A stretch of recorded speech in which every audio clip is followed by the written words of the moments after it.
ये भी साथी हैं तो पूरी टीम को मैं बहुत बहुत बधाई देता हूँ। आपका कार्यक्रम बहुत ही सफल है। साथ ही में मंच पर हमारे बीच में सारी समाज सेवी हैं, किसी न किसी क्षेत्र में उत्कृष्ट कार्य कर रहे हैं। या चिकित्सा के क्षेत्र में ले लो, जैसे डॉक्टर साहब को देख लो आप, डोटू, इन्होंने एक अपनी चिकित्सा सेवा दे रहे हैं। ऐसे ही अनीता जी हैं,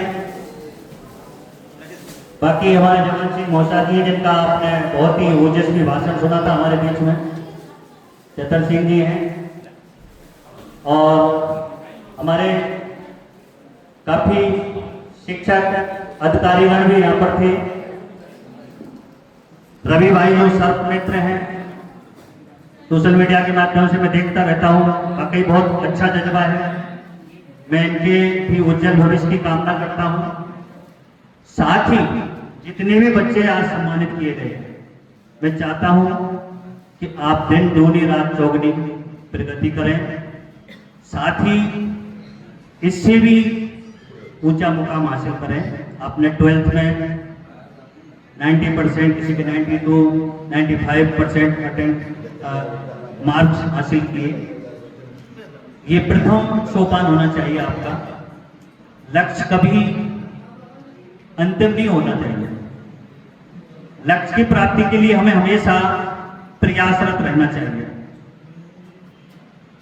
तो मैं चाहता हूं कि आप लोग जितने भी बच्चे यहाँ पर सम्मानित हुए, आप IAS बने, IPS बने, सिविल सेवा में जाएं, और आप लोगों को पुनः हमें सम्मानित करने का मौका मिले, ऐसी मैं कामना करता हूं। साथ ही मैं यहाँ पर देख रहा था, अपडेट भी ले रहा था बीच बीच में, और देखो ये सौभाग्य था कि आप सभी से मिलने का ये मिला। कल तक कोई ये नहीं था यहाँ आने का प्रोग्राम मेरा, लेकिन अचानक देखो इंद्रदेव ने भी आपके सामने कृपा की कि वो भी रुका हुआ है बिल्कुल। तो सारी चीजें आपकी बहुत अच्छी तरह से संचालित हो रही थी यहाँ पर। और जब हम कोई कार्यक्रम करते हैं और पृथक करते हैं, तो उसके अंदर अगर कोई छोटी मोटी बातें भी होती हैं, कभी भी रह जाती हैं, हमें उनको भी नजरअंदाज करते हुए उस कार्यक्रम की सराहना करनी चाहिए, क्योंकि कुछ कमियों से भी सीखने को मिलता है। हम एक दिल्ली में एक छात्रावास का अभी शिलान्यास किया था, जिसमें chief guest doctor Bhupendra Singh ji थे, जो केंद्रीय मंत्री भारत सरकार हैं, और साथ ही हमारे डॉक्टर साहब KR किरोड़ीलाल मीणा जी जो अपने कृषि मंत्री हैं, वो उसकी अध्यक्षता कर रहे थे, और बहुत सारे विधायक, सांसद, आगे क्षेत्रीय, साथ ही सिविल सर्विस के अधिकारीगण, समाज सेवीगण उस कार्यक्रम में शरीक हुए। अब वो कोई ये कहे कि मैंने कर दिया, मैं शब्द, जैसे मैं सुन रहा था मोहनलाल जी से, वो कह रहे थे कि मैं शब्द नहीं होना चाहिए। वास्तव में मैं शब्द जो है वो एक संकीर्ण विचारधारा वाला शब्द होता है। हम की भावना होनी चाहिए। जैसे एक संस्कृत में श्लोक है, अयम निज परो प्रीति गणना लघु चेतसा उदार चरता नाम तो वसुधैव कुटुंबकम। ये मेरा है, ये पराया है, ऐसी गणना छोटे हृदय वाले करते हैं।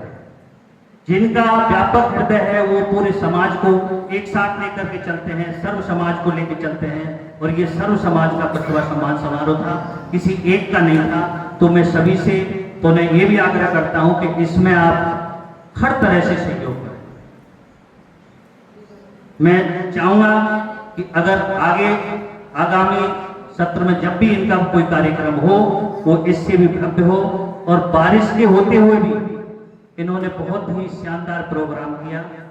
साथ ही मैं ये कहना चाहूंगा कि कोई ज्यादा बोलता है तो ऐसा भी सुना गया कि कार्यक्रमों में दोबारा उसको बोलने का मौका नहीं देते। इसलिए मैं तो अपनी सीट गंवाना नहीं चाहता। शायद अनीता जी ने ये काम कर लिया, लेकिन मैं आया नहीं था, इसलिए मैंने इनके मिनट्स भी नोट नहीं किए, कितने समय बोला था।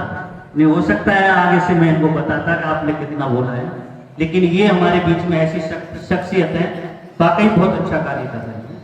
तो मैं इनके लिए बार बार साधुवाद और धन्यवाद देना चाहता हूँ। और आप सभी जो मंचासीन के साथ साथ आप जो सामने बैठे हैं, मंच पर तो किनको बिठाया जाता है, जिनकी बाद में लेग पुलिंग हो, जिसकी खिंचाई हो, कोई कमी रहे इनसे, तो उनको मंच पर बिठाया जाता है।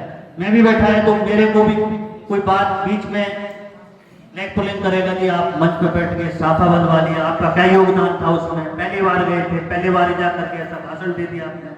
तो इस तरह की बातें होती है मंचासीनों के लिए।